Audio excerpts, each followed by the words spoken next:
Dobar dan tebi i dragim gledalcima. Hvala ti što si me opet pozvao da gostujem u tvoju emisiju. Ovaj put povod je gostovanje jednog izuzetnog čovjeka, Gorana Ergovića iz Splita. Kako da ga predstavim? Pa malo je teško ga lako predstaviti. Goran je energoterapeut, ufolog, istraživač, studirao je mnogo drugih znanja, teologiju, medicinu i na neki način mnogo toga može da kaže što nije uobičajeno kroz poznate teme i uobičajene naslove. Gorana zna već nekih godinu dana i on je nekoliko puta gostovao u holističkom centru Belji Neven, držao predavanja, radionice i radio tretmane. Sve ono što je on donio kao predavač i kao jedan izuzetni duhovni tragalac, osim svog uloženog truda i rada i učenja, dobio je na dar od svojih roditelja i osim tih talenata jednu posebnu otvorenost za alternativne teme. Planiramo nastavak saradnje, za sad u Podgorici, u Budvi, a vremenom ćemo vidjeti i preko tvojih emisija kuda će to da ide dalje. Ovo je radi sinkronizacije zvuka. Ovo ste nikad sam muslim da stvari, samo jednu minutu.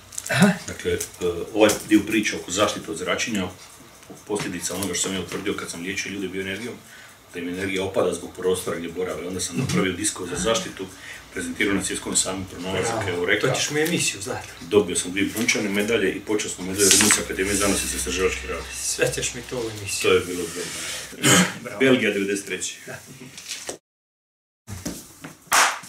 Još jednom radi sinkronizacije ovaj zvuk. Ovako, da počnemo, onamo gdje smo stali.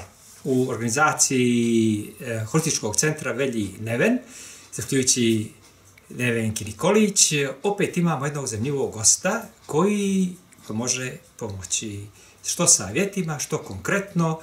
Goran Ergović iz Splita, ali da li je samo iz Splita? Imam podatak da je prvih 6 godina svoga života proveo u baru.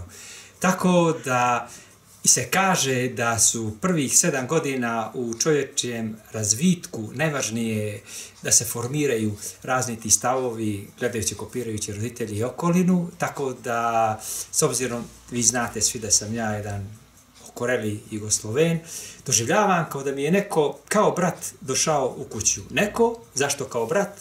Ne zbog ovih stvari koje sam naveo, nego zbog informacija i onoga što će da vam ponudi. Znači, jednom riječu, Goran Ergović. Sad ti prebači kameru na njega i ja mislim sam te lijepo najavio. Sjajno, da. Jes, ljudi vole kad im je neko domaći, kad imaju taj familijarni odnos sa njim, jer onda imaju, otvoreni su da prihvate neke stvari, jer eto, sad ćemo da pričamo o nekim apstraktnim stvarima, kao što je aura. Znate što je aura? Ne, Aurora je ona što kod mene je stalno na emisiji, Nada Pović, nego aura. To je nešto što obični ljudi ne mogu da vide. Sjećate se, puno puta u emisiju sam rekao da ono što vidimo su frekvencije. A čovjek vidi od 320 do 760 nanomikrona frekvencije. Sve što je ispod toga i iznad toga naše oko ne vidi. Tako da ako nešto vibrira na frekvenciji koju mi ne možemo da vidimo, to je možda oko nas, a mi smo potpuno slijepi za to i ne konstatujemo. Evo još jedan mali uvod da kažem o tome, jer sam prateći ovo, pripremajući se za ovo što je Nena pripremila za danas, to je tu prelijepu priču s tobom, vidio da u stvari je predavanje koje se zadnje držao u Podgorici o auri. Je, to je jedan osnovni pravac mog interesa. Bio istraživanje u stvari ljudske prirode i svega onoga što čovjeka okružuje. Mada je meni u cijelom mom životu najinteresantnije bilo pratiti puteve znanja kroz čovječanstvo. Dakle, ono što me najviše interesiralo, gdje je znanje nastalo i kako se razvijalo, i kako se transferiralo, kako se umnožavalo, kako se moderiralo, kako je to sve nastalo, zašto mi danas imamo oko nas sve ovo što imamo. Mi smo okruženi idejama. To je jedan paradoks koji je u stvari, pa i činjenica. Dakle, sve što vidite oko sebe, sve je nečija ideja. Nije moglo nastati ako nije bila ideja. Znači, počinje sa idejom, ideja pokreće svijet, ideja stvara svijet. I jako mi je drago što te mogu demantirati vezano za auru. Možeš je vidjeti. Mogu naučiti da svakoga da vidi svoju auru golim okom za 1 minutu, ako mu pokažem što treba gledati. Prema tome, energetsko polje oko nas je egzistentno, ima svoju gustoću, ima svoj spektar boje koji je relativan ovisno o energetskom stanju, ali aura je energetsko polje koje se može lako vidjeti i svakoga može vidjeti golim okom.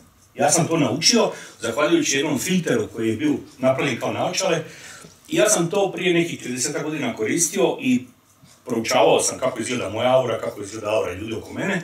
Naučio sam kako to energetsko polje treba promatrati, pa danas bez tih pomoćnih sredstava uz određene svjetlosne uvjete lako se može vidjeti. Tako da to nije u potpunosti apstrakcija, ali baš zbog toga meni interesantno. Dakle, ono što ja želim u svom radu napraviti uvijek je prebaciti s te granice nevjerojatnog ili apstraktnog u zonu prihvatljivog i prepoznatljivog. Tu sam u tom području uvijek želio biti i jesam, evo već mojih 50 i nešto godina života, od kojih mogu slobodno reći 40 vrlo aktivnih, pri čemu 30 godina radim bioenergetske tretmane i proučavam ljudsku prirodu i sve druge fenomene vezane za čovječanstvo kao takvo, drevnih civilizacija, vanzemaljskih civilizacija, poveznice, dolazim do toga da pokušavam shvatiti širu sliku svijeta. Viš koliko je divna tvoja retrospektiva svega ovoga, što se tiče širi slika. Dobro, ovako, ajmo, sad si me, mnoga pitanja si mi otvorio, koja bih volio da podijelim s gledalcima, ali ajmo ovo za auru, znači, slušajući tvoja predavanja preko YouTube-a, jel? Ja sam zaključio da ti pomažeš ljudima tako što si ti stabilan i zdrav. I onda pomažeš ljudima kojima je aura poremećena, to jest da imaju neki problem, jer je poremećena aura u stvari pokazatelj da čovjek nije zdrav i da mu treba pomoć. I ti ne utrošiš svoju energiju, nego samo kopiraš kao, kako si veo fino u emisiji, kao da gvožđe magnetom stabilnim namagnetišeš. Tako je. Dakle, kada počnete razvijati energetski, svoje energetsko polje ili svoju auru, ona postaje dovoljno gusta da vi možete osjetiti energetsko polje i svoje aure i tuđe aure. Znači, u biti moja aura, evo ja ću vam sad reći, ja je zovem jezgra aure. Ona se otprilike nalazi, rub jezgre aure se nalazi otprilike 2,5 do 3 cm od površine mojih dlanova. I ja u biti evo sad dodirujem jedan i drugi sloj, vi to sve neće vidjeti, ali ja ga jasno osjetim. Dakle, ja s ovim poljem osjećaja dodirujem ovu ovdje točku. To je energetsko polje. I ja u biti, zahvaljujući gušćoj auri, mogu osjetiti tuđu auru i promjene u njoj. Kada u auri dođe do energetske promjene, to je preduvjet nekakve reakcije unutar organizma. Dakle, sve što se događa na fiziološkom planu ne može nastati na fiziološkom planu ako na energetskom nije počelo ili već uhvatilo proces. Bioenergoterapeut je u stvari osoba koja svojom energetskim poljem, svojom aurom, svojim energetskim utjecajem stabilizira nestabilnost u tuđoj auri i prisiljava doslovno svojim utjecajem da ta aura postane homogena i stabilna, znači zdrava.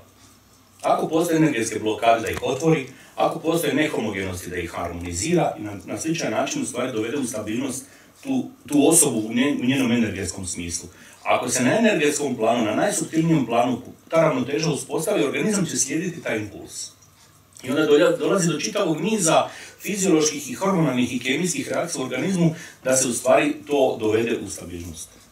To je u stvari najkraći prikaz toga. Ko su onda ljudi koji traže tvoju pomoć? I zdravi, recimo, bolesni, navodnike bolesni, dakle ljudi koji imaju stabilnost. Dakle, apsolutno nebitno da li netko želi da ga stabiliziram, bitno je samo koliko će on dugo tu stabilnost ili taj stabilitet zadržati u sebi.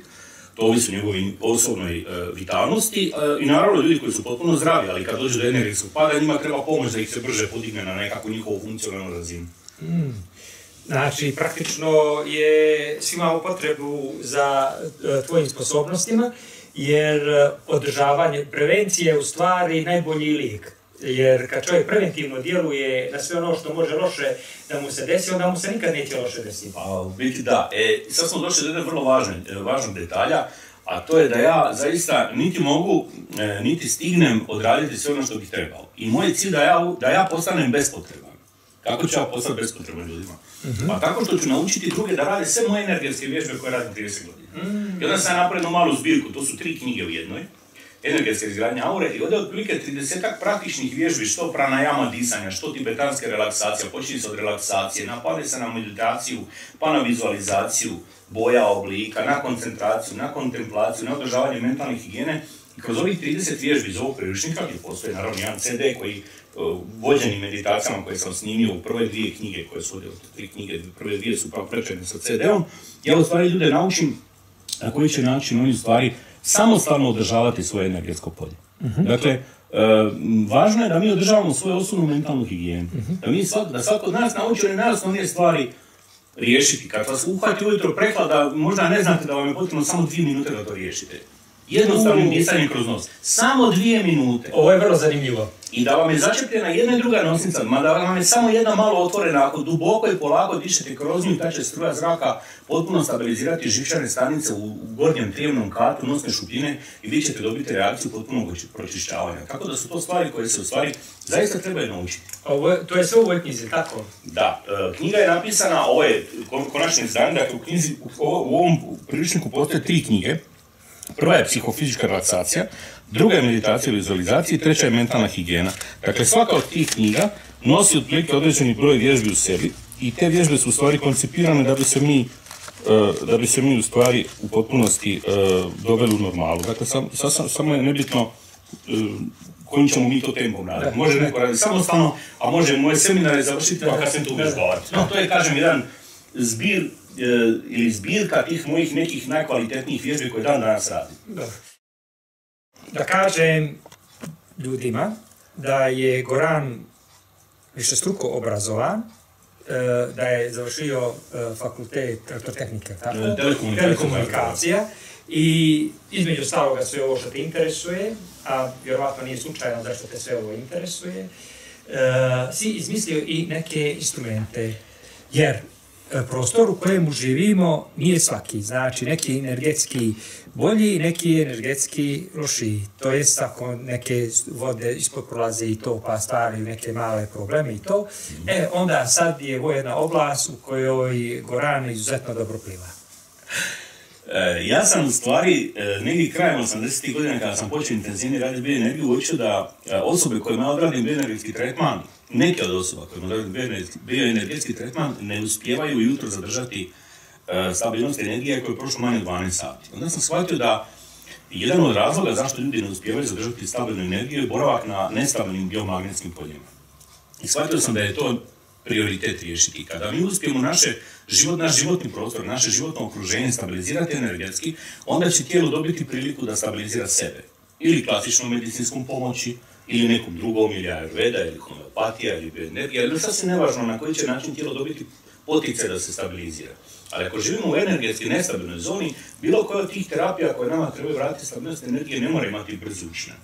I onda sam u stvari shvatio da se moram pozabaviti tim problemom. Kako mi je bioenergetski potencijal nasljedan, dakle muška djeca u maminoj lozi imaju nasljedno taj bioenergetski potencijal, kao što je kod mene slučaj, kao što je moj ujak imao to, onda je meni bilo važno da na neki način povežem te moje subjektivne spoznaje i neko objektivno znanje iz struke.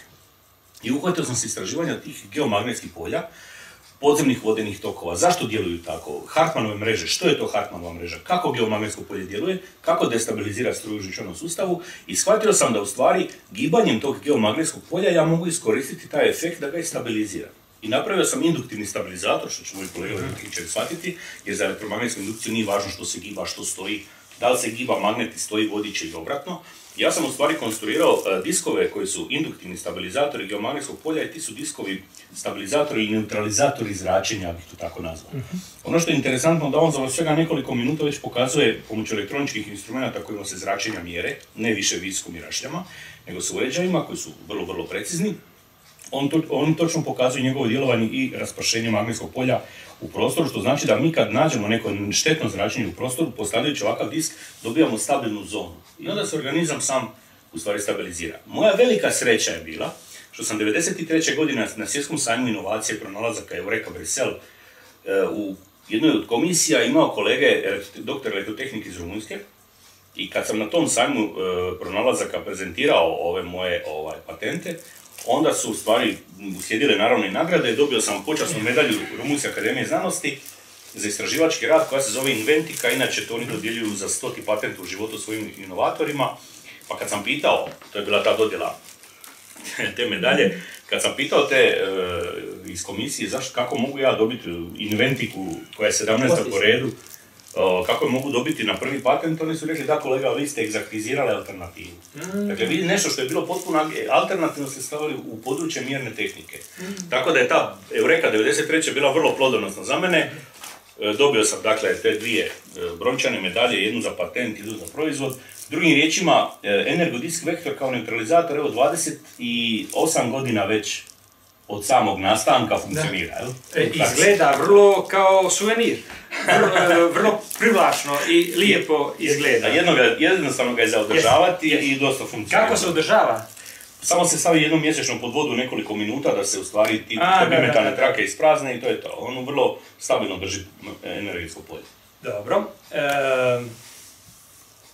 Ne mogu da te ne pitam, pomenuo si druge civilizacije i što ja znam tako neke stvari u nome u vodu. S obzirom da je ovo prva emisija koju ćemo ja i ti raditi, onda ima ono što sad nismo rekli zove oblasti liječenja, rećemo u sljedećoj, je li tako? Proučavajući, pošto ja sam profesor na UDG univerzitetu, predajem umjetnost i komunikologiju i bit će mi zadovoljstvo od septembra u zimskom semestru ove godine da te ugostim kao predavača. Moje predavanja su potpuno drugačija nego što se očekuje od klasične umjetnosti, da bi studenti što više stvari usvojili i da im izazov s novim temama, tako da ćeš mi biti gost. I proučavajući recimo Sumere, staru egipatsku civilizaciju, gornje i donje kraljevstvo Egipta, kapirao sam u stvari da je naša civilizacija, ja tako barem vjerujem, stara svega 6000 godina. Jesam lijep uvod dao? Jako dobro rečeno, 6000 godina za našu civilizaciju. Govorimo o tehnološkom napretku, tako je. Dakle, ne govorimo o biološkoj vrsti, govorimo o onome o našem znanju koje smo danas kontinuirano razvijali na poznati način nama danas. I zaista je sve krenulo od Sumera. Onaj koji je utemeljitelj egipatske civilizacije, u stvari Imhotep, zaboravite filmove, mumije, to je sve krivo izmanipulirana povijest skroz. Dakle, Imhotep je zaista odgojen kod Sumerana, on je u Egiptu imao status boga. To je neka titula kao danas doktor znanosti, ali bi bio bog arhitekture, bog liječništva. Liječio je svoju suprugu od bakterijske upale oka. On je za te stvari znao. Govorimo o vremenu od 2500 godina prije Krista. To je strašno interesantno. Dakle, Egipat je na neki način nastao kao kohezija dva znanja. Kaže se da je nastao kao znanje boga Imhotepa iz Sumera i znanje boga Tota koji je došao sa Atlantide. Sad tu dolazimo do nekih tragova koji su zanimljivi u vrijeme nastanka upravo tih temeljnih civilizacija Bliskog istoka, s tim da je Atlantis, jedan tema jedne moje knjige koju sad isto imam u pripremi, zove se Putokazi do Atlantisa ili Putokazi do Atlantide, ne znam kako će se zvati, a našao sam tragove na kopnu koji točno pokazuju mjesto gdje se nalaze.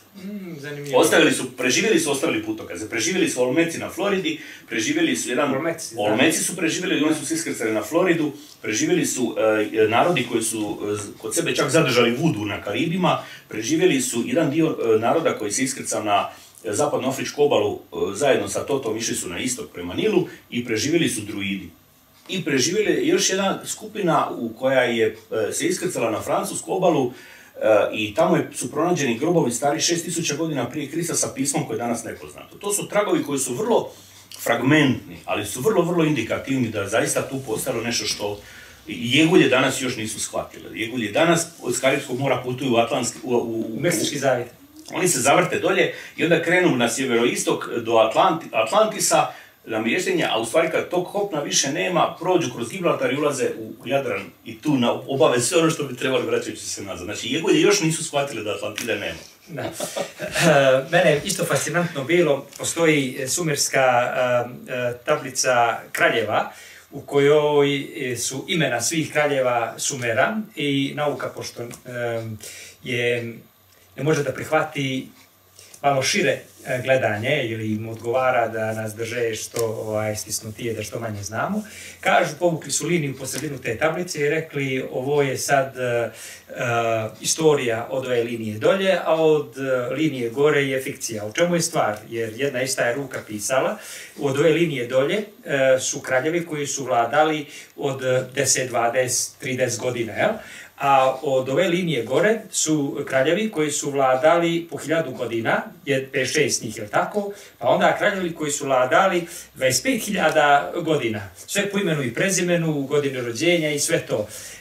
Za mene je vrlo malo čudno da je neko napravio pola fikciju, pola istoriju, jer ja smatram da je vrijeme relativan pojam i da prije naše civilizacije su bile druge civilizacije koje su bile puno drugčije, pa prepotoski ljudi su bili po 3-4 metra visoki, imamo svuđe po svijetu.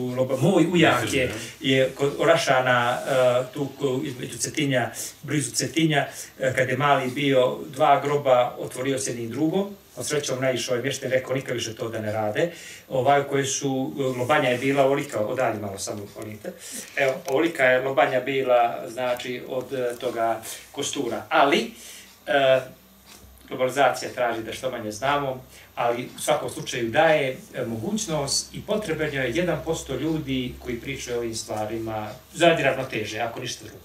Pa dobro, tajni puno postoji što se toga tiče, da li je to praćenje vremena bilo vezano za neke druge vremenske periode, da li je na kraju krajeva i sam Trojanski rat trajao 10 godina ili 10 mjeseci, što znači 10 vremenskih perioda, da li je to mjesečna faza.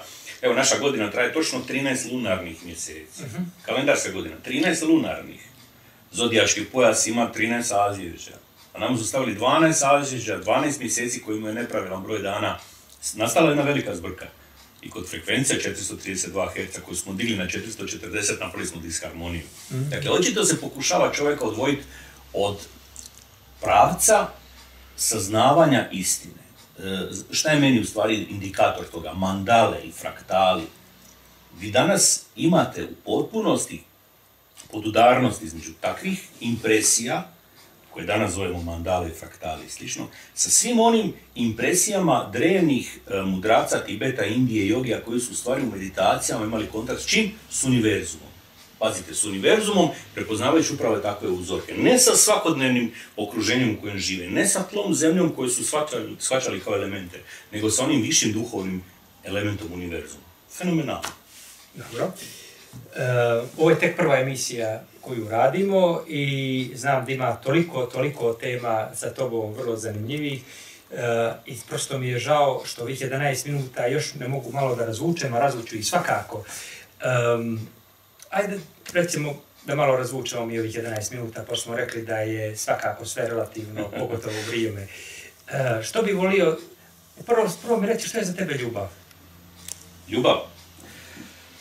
Što je to ljubav? Pa ja mislim da je to najkreativnija energija koju može čovjeka nadahnuti. To je ono što sam u jednom od svojih uvida, imam ih na Facebook stranici Uvidi by Ergor, Ergorom, Akrenom Ergović gore.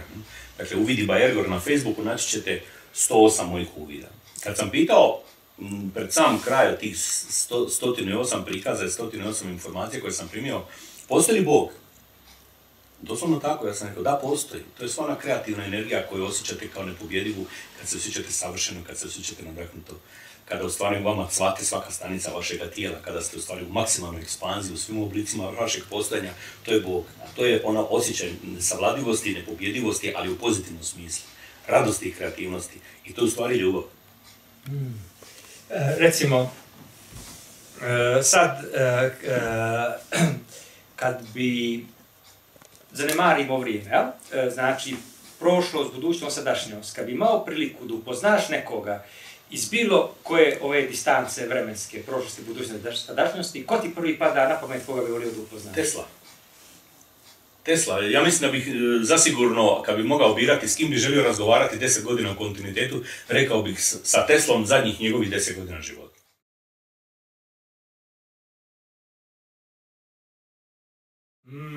Znaš da puno ljudi je baš, koje pitam ovako, Teslu, hoće Teslu. Zato što je, znate zašto je Tesla interesantan?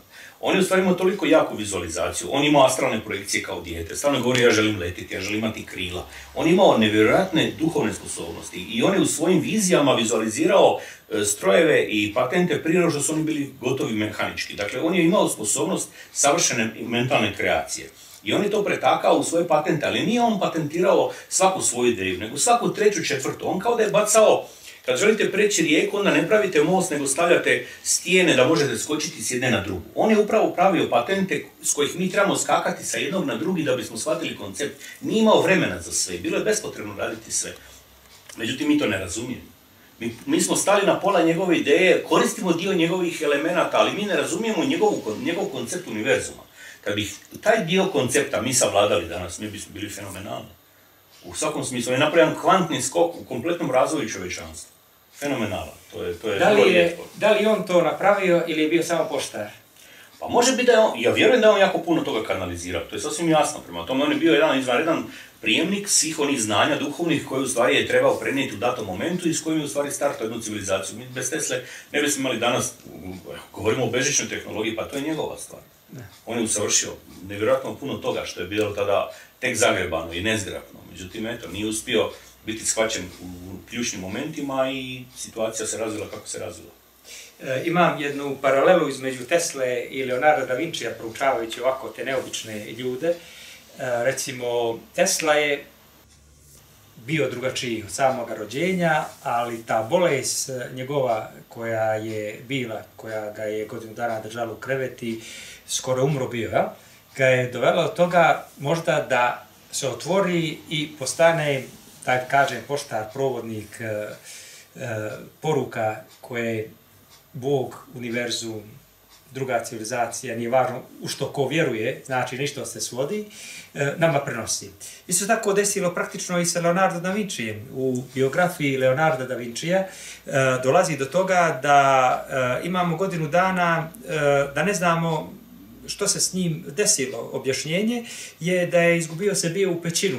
Godinu dana u pećinu preživio i vratio se, odjednom je sve znao. Znao je za padobran, ratne mašine, sve znao odjednom poslije tih godinu dana. Malo...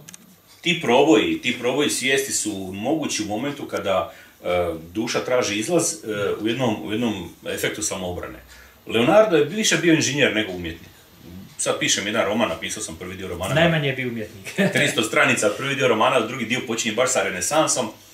Bili su savremenici, dakle Michelangelo i Rafaelo, koji je meni genijalac svih vremena, i Leonardo su bili savremenici, dakle živjeli su isto vrijeme.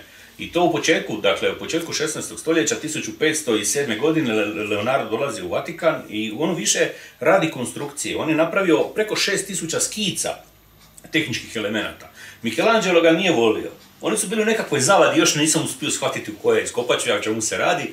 Međutim, Michelangelo je smatrao Leonarda, pa ti si samo škrabalo, ti si nekakav konstruktor, ti nisi umjetnik kao umjetnika. Michelangelo bio zaista umjetnik, a Leonardo je skupio najbolje od obojice. Kompoziciju Leonarda, boje Michelangela. I on je bio genijalac koji je uspio prošvercati znanja. Fascinira me njegova atenska škola, gdje je nacrtao Ptolomeja koji drži globus 1509. godine. A 1600. godine Giordano spaljen zbog takvih učenja. Galileo se nedugo nakon toga odrekao svog učenja. Znači 100 godina u samom srcu Vatikana postoji globus koji Ptolomej drži u ruci kao prokrijumčareno znanje u jednoj fresci koja je ostavljena za čovječanstvo i svega nekih 15 godina nakon što je Kolumbo krenuo na prvo putovanje. Svega 40 godina nakon što je po prvi put u Njemačkoj došlo do ideje da je zemlja lopta. To su fenomenalne stvari kako su ti veliki umovi ostavljali tragove iza sebe, šifrirane u slikama, šifrirane u crtežima, šifrirane u tim zapisima, da onaj tko ima to zaista prouči i da shvati. Dakle, imali su svoj zadatak. Dobro, to bi bilo to. Možda još jedna riječ za dok čekaju sljedeću emisiju sa tobom. Pa može, evo, meni baš neki dan sam imao razgovor o tome zašto je svijet okrutan ili zašto svijet ne izgleda teško mjesto za život, zbog straha. Kad bismo ljudi mi uspjeli eliminirati strah u nama, svijet bi se promijenio preko noći. Strah u čovjeku njega tjera na egocentrizam, na reakciju, na samoobranu, na grubo ponašanje prema drugima. Dakle, strah od ozljede, strah od loše egzistencije ili neizvjesnosti, strah od povrede. Ljudski strahovi su u stvari najveći problem čovječanstva. Kad bismo mi izbacili strahove sebe, kad bismo živjeli zadovoljno, sretno, ne bi bilo preko 99 problema koje mi danas imamo. Eto, nova tema za novu emisiju. Zahvaljujem ti u svakom slučaju, ovo je baš bilo nadahnuto i lijepo, mislim... Jedva čekam nastavak. Kroz ga milion pitanja je za tebe bilo. E pa super. Elegant. Onda, Neno, izvoli, ajde. Dobar dan tebi i dragim gledalcima. Hvala ti što si me opet pozvao da gostujem u tvoju emisiju. Ovaj put povod je gostovanje jednog izuzetnog čovjeka, Gorana Ergovića iz Splita.